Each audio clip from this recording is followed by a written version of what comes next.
crowded streets, conversations with strangers.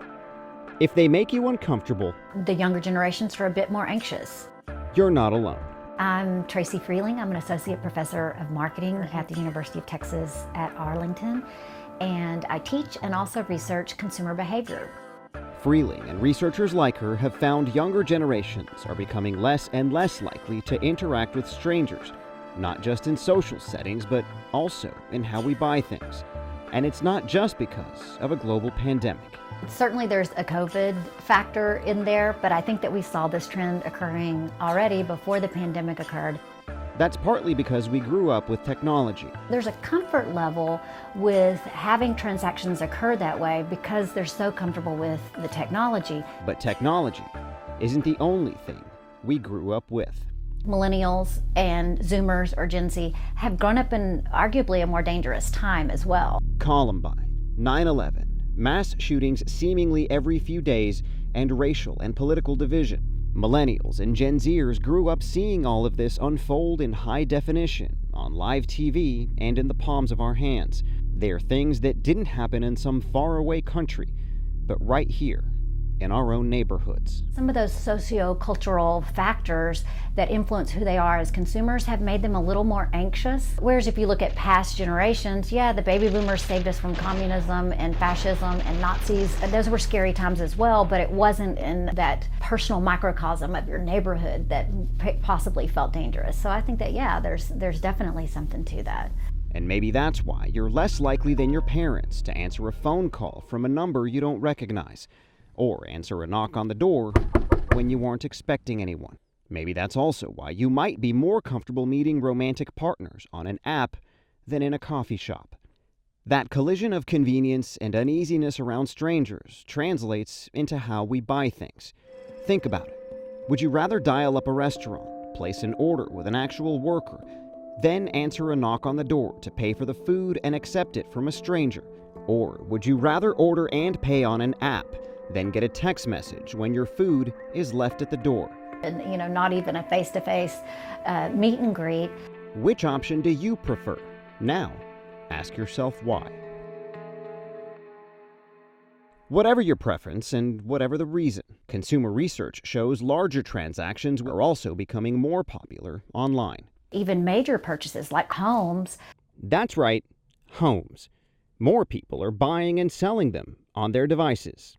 Hi, I'm Josh Swift, Senior Vice President of Zillow Offers. Zillow is now buying and selling homes on its app. No real estate agent needed. Check it out. Potential buyers can see interactive videos, set up appointments for self-guided tours, and even put an offer on a house, all from a smartphone. We are really focused on providing a seamless experience with a few clicks of the button. Zillow Offers also makes cash offers to potential sellers who don't want to open their home to strangers or negotiate prices with people they don't know. They really were asking for abilities to transact via the internet without having to have human face-to-face interactions. Zillow Offers launched in 2018 in Phoenix, Arizona, and has now expanded into 25 markets.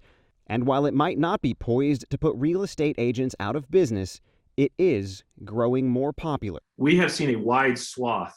And not just with millennials. My name is Darren Rollinson, and I sold my house through Zillow.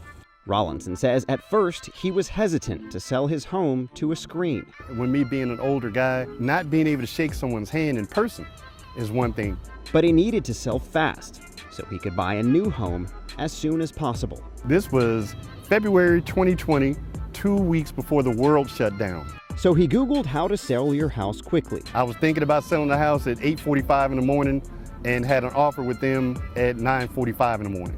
If not for that, Rollinson's life would have been very different.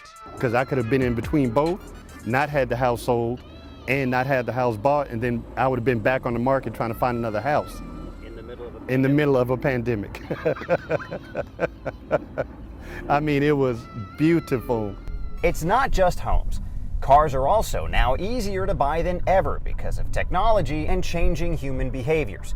If your parents are anything like mine, they probably bought cars from the same dealership for decades, a relationship built on looking someone in the eye and shaking their hand.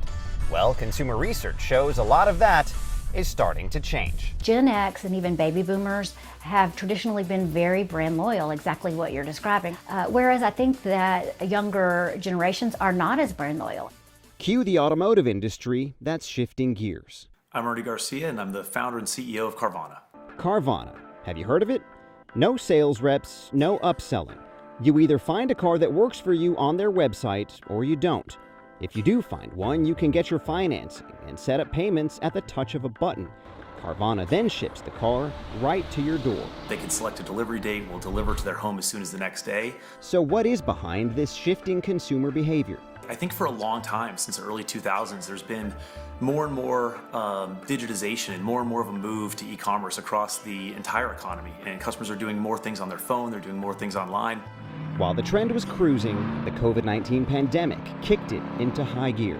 Carvana grew to the second largest seller of used cars in the country and joined the Fortune 500 just last year. The pandemic has undoubtedly accelerated change across the economy, and it's pushed customers in our direction. Zillow says the same thing happened in real estate, and that's why it's no surprise companies like Carvana and Zillow Offers are growing.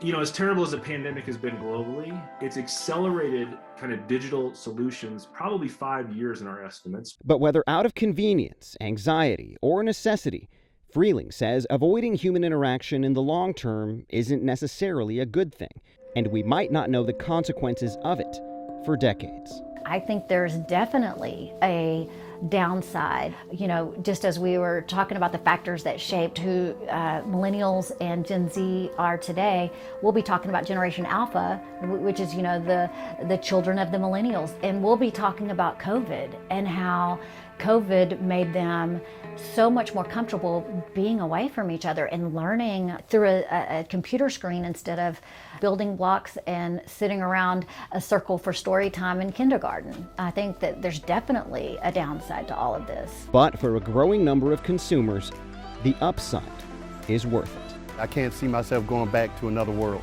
The 21st century is here.